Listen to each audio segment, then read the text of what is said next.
Dexter est devenu un énorme succès et un incontournable du petit écran ces dernières années, éclipsant même les livres dont la série est tirée. Limite les gens sont même pas au courant. À tel point que la série a plus de saisons qu'il n'existe de bouquins. 8 saisons pour 6 livres. Mais si vous êtes attentif pendant le générique, vous savez que Dexter, c'est tout d'abord une série de livres écrits par Jeff Lindsay. Dexter est incarné par Michael C. Hall, connu pour son rôle dans Six Feet Under. Il y a aussi Jennifer Carpenter, Eric King, David Sayas, Lauren Velez. C'est dingue comme la moitié du casting de Oz est venu jouer dans la série. Je m'attendais à ce que le meurtrier soit débusy avec tout ça. Le principal problème quand on adapte un livre en film, c'est l'absence de certains éléments. En effet, quand on adapte les 1000 pages d'un bouquin Harry Potter en 2 heures de film, il manque des choses, c'est normal.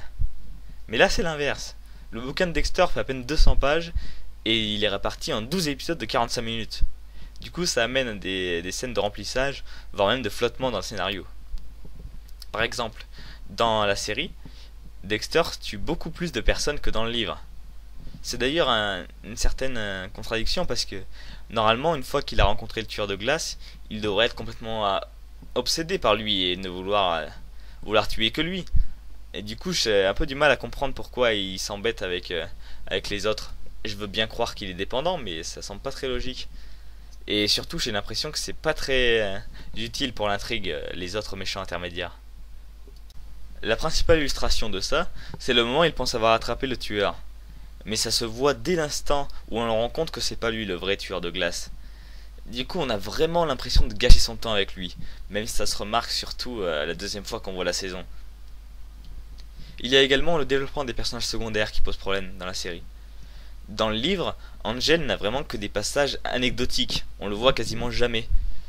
Alors comme vous le savez si vous avez vu toutes les saisons, les personnages secondaires sont vraiment le cancer de la série. Pourtant ils sont vraiment sympathiques et attachants, mais leurs intrigues secondaires sont vraiment inintéressantes. Encore dans les premières saisons ça va à peu près, étant donné que les intrigues secondaires se rejoignent avec l'intrigue principale la plupart du temps. Si Angel ne s'était pas séparé avec sa femme, il n'aurait pas rencontré cette jeune fille au bar qui la met sur la piste des tueurs. Tandis que dans la saison 8, on suit Quinn qui veut devenir sergent ou quelque chose comme ça. Et quand il voit qu'il est moins compétent que la fille noire, bah moi naïf, je pense qu'il allait bosser à fond pour coincer le neurochirurgien, voire même coincer Dexter, pour qu'on lui donne ce poste en récompense. Mais non, au final ça débouche sur rien. Que de désillusions. Tant que je suis dans les personnages secondaires, je trouve que le pire c'est vraiment Lagertha.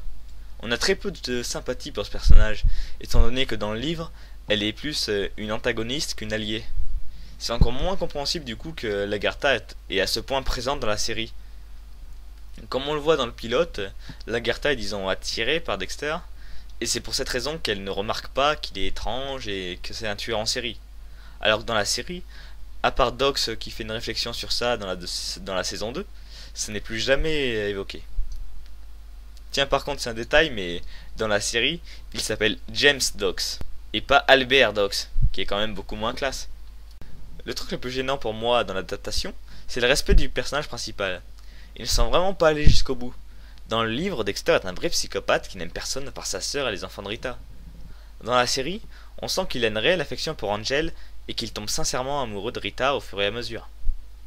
Ils ont respecté la violence dans la série, ce qui est une bonne chose, mais ils n'ont pas essayé de mettre un personnage trop antipathique pour qu'on s'attache plus facilement à lui. C'est d'accord, ça se comprend, mais ça rend le personnage moins intéressant. Parce que l'intérêt de Dexter, c'est pas son scénario, c'est son héros, c'est évident. Dans le livre, Rita est vraiment une couverture pour Dexter, qui le rend moins suspect, et la plupart du temps, Rita agace Dexter. Il a même quasiment aucune sympathie pour elle. Cela ne poserait pas de problème concret si cela restait cohérent dans l'histoire de la série, qui prenait des libertés par rapport au livre.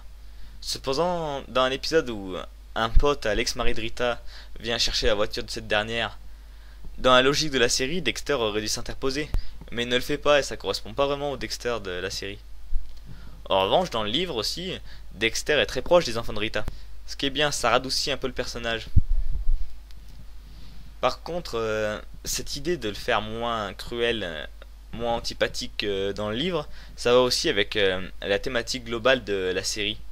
On voit vraiment que Dexter, au fur et à mesure, il sort des ténèbres. Il arrive à dominer son passager noir et va progressivement vers la lumière. Moi je trouve ça un peu dommage, mais bon, ça reste cohérent au moins. Je me plains beaucoup là, mais mis à part du caractère de Dexter, les défauts de la série viennent surtout de son format en 12 épisodes. Du point de vue de l'adaptation, la série ne manque vraiment pas de qualité, loin de là. Les personnages sont plutôt bien respectés dans leur caractère, l'intrigue est globalement identique, ça c'est la moindre des choses, mais beaucoup de libertés ont été prises, ce qui rend la série intéressante à regarder. En effet, si la trame globale est la même, elle diffère sur bien des points.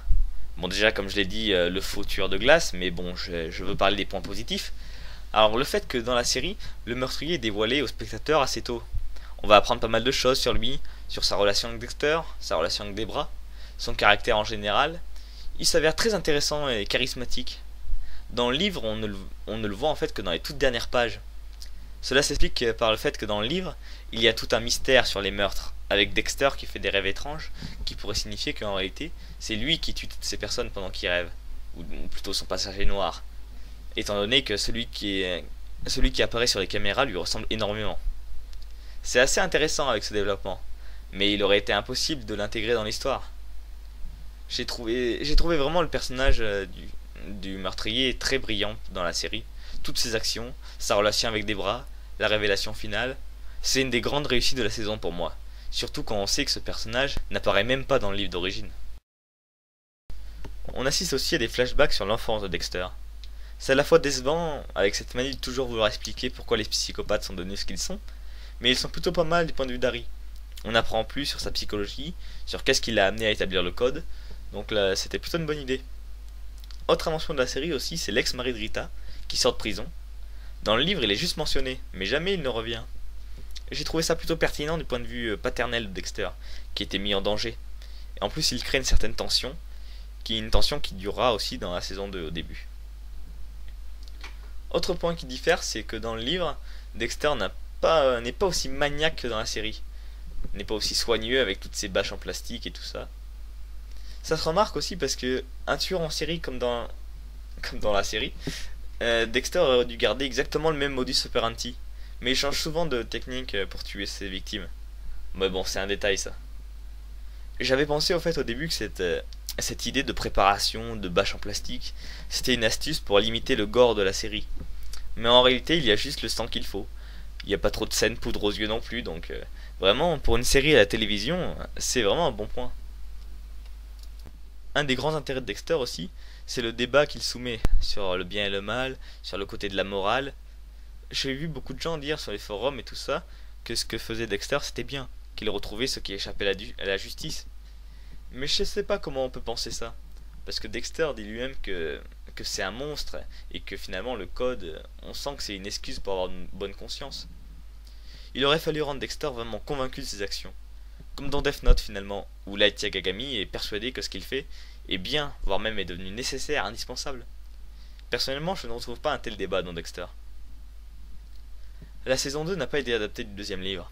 En effet, il n'aurait pas été acceptable de diffuser un truc pareil à la télé. Ouais, il est gore à ce point. Il m'a presque choqué.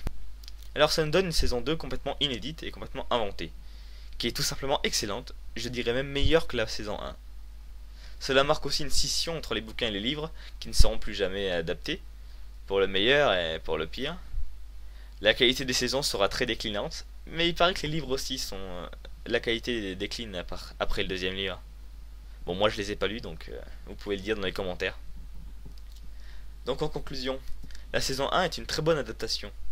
Elle souffre d'un étirement et d'un remplissage au vu du matériel de base, qui est pas assez conséquent pour le faire tenir sur 12 épisodes de 45 minutes.